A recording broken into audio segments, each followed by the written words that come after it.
Firefighters need boots they can pull on lightning fast to get to the blaze as quickly as possible. Those boots have to be fire resistant, of course, and waterproof. They have to provide good grip for climbing ladders and be sturdy enough not to puncture when stepping through sharp debris. Firefighter boots start out as a chunky block of rubber. The first step is to put the block through a mill. It passes through the rollers over and over again until it gradually flattens and thins out. Workers then add chemicals, anywhere from 15 to 35 different types, depending on the model of boot they're making. The rubber formulation is what makes the boot fire resistant. Once the rubber is smooth and malleable, about the consistency of modeling dough, they form it into sheets from which they'll cut the various pieces that make up the boot. They feed this sheet through rollers that imprint vertical lines on the rubber. They'll cut the sheet along these lines to make the strips that run down the back of the boot. From another sheet of rubber, using a handheld die, they cut one layer of the multi-layered sole. They run an extra thick sheet of rubber through rollers that imprint a tread pattern. Then workers cut out the bottom soles.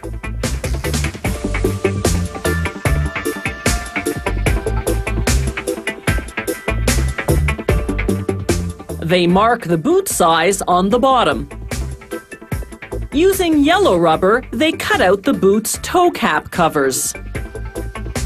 The boot's leg has a stiff lining to prevent it from wobbling. Workers cut it from a rubber-backed cotton fabric following a pattern. Once all the pieces are cut, workers can assemble the boot on a form. They start with the lining, wrapping it around the front and gluing it closed at the back. Then they glue on the insole. For this model, it's made of rubber-backed felt.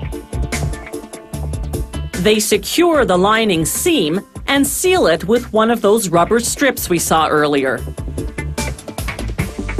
Now, the vamp, a piece of felt reinforced with a thin layer of rubber. This gives the boot strength. Next, the toe cap sponge, made of rubber compounds. When they cure the boot, the sponge will inflate and hold this steel toe cap in place. To protect the firefighter's feet when walking through sharp debris, a steel arch and a steel sole. Next, an adhesive-backed toe cap cover. Then a felt sole to protect the firefighter's foot against heat. It has a steel arch for stability when the firefighter climbs the ladder. After applying a rubber heel reinforcement, they cover the lower part of the boot with yellow foam for insulation. They secure it using a strip of rubber. Now they finish the bottom of the boot in black rubber. They reinforce the back and sides in yellow rubber and finish them off in black rubber.